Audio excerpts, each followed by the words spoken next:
sort of expectations, or it can completely undermine expectations and cause a condition in which new assessments need to be made, and maybe more intelligence gathered based on this new assessment. So that's important. Number 5. I mean, this is so obvious. Unbiased. Oh, and you know what's funny? I just said that. This is the same. Highest on the list of desirability is free from political spin. Right? This isn't the pundits. Shout out to all the pundits, though. My favorite, she's on the wall, Rachel Maddow. She's a friggin' rock star. But the idea is, you know, and Chris Matthews is no slouch either. You know, no offense to Chris. Chris is, I'm biased. I'm left of the left. But the idea is, you don't, I mean, political spin is great. I'm a consumer of political spin. I eat that stuff up. I can't get enough. That's all I do is read about global affairs through all the different news outlets and such. But the idea is, by the time it reaches the public conscious, it's spin. I mean, you can't possibly believe there's anything tremendously meaningful there. There's information that's there, but for me as an analyst, I mean, I identify myself as a philosopher, but I identify myself even more so as an analyst, as someone who's capable of complex analysis. The idea is I take that spin and then try to sort of uncover those aspects from browsing the net, open source, that might have influenced that spin. But you can't produce spin, right? Because then that's not, then you have a propagandization of information, right? The information that the intelligence community then is itself propagandization. It is itself collected in such a way that once it's delivered to policymakers, it's done so in order to propagate, you know, interest, and it's obscene. There is a recognition then that in terms of the function of members of the intelligence community, it really does need to be unbiased. And how is that information unbiased? There's only one way. To be honest with you, I'm writing on this right now. It's unbiased because it has to. The information itself and the processing of the information, the manner in which its information is compiled, needs to accord with the tenets of science and logic. End of discussion. Right? There's a saying that the facts do not conform to the theory has to conform to the facts. Similarly, the facts do not conform to intelligence. Intelligence, an intelligence collection, has to conform to the facts. It has to conform to reason.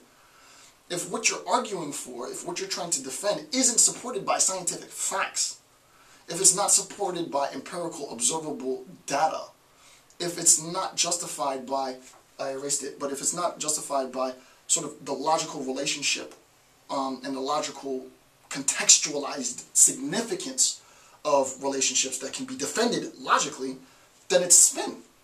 Then everything that's being done is spin, and then it undervalues and it undermines the function of the intelligence community. Now, granted, to be clear, I'll put a little bit of my honest bias in there. There is a role for propagandization. There is a role for propaganda. There is a role for that. There is a point and a purpose. People use the term propaganda as being exclusively sort of pejorative, and I don't believe that. There is a role in terms of any number of aspects of deception, espionage, or whatever.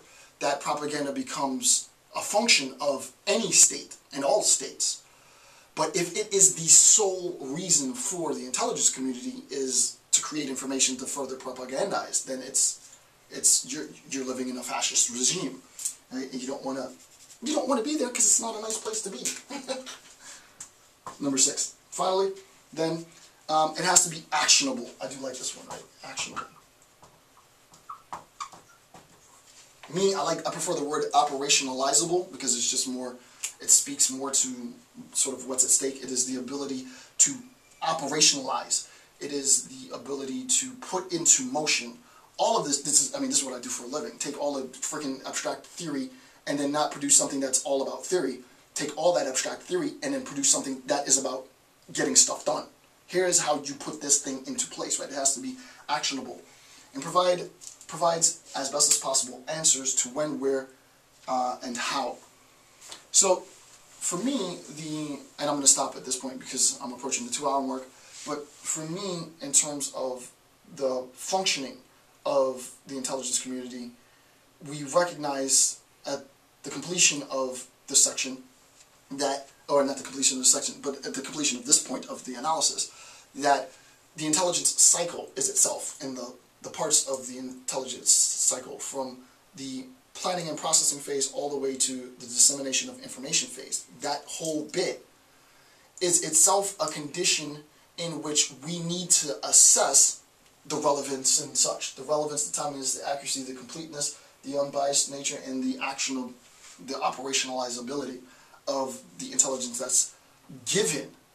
Why? Because the better, quote unquote, the better the intelligence that is given, the more precise decisions, the more specific the decision-making capability, right? And I don't mean ability, I mean the capacity.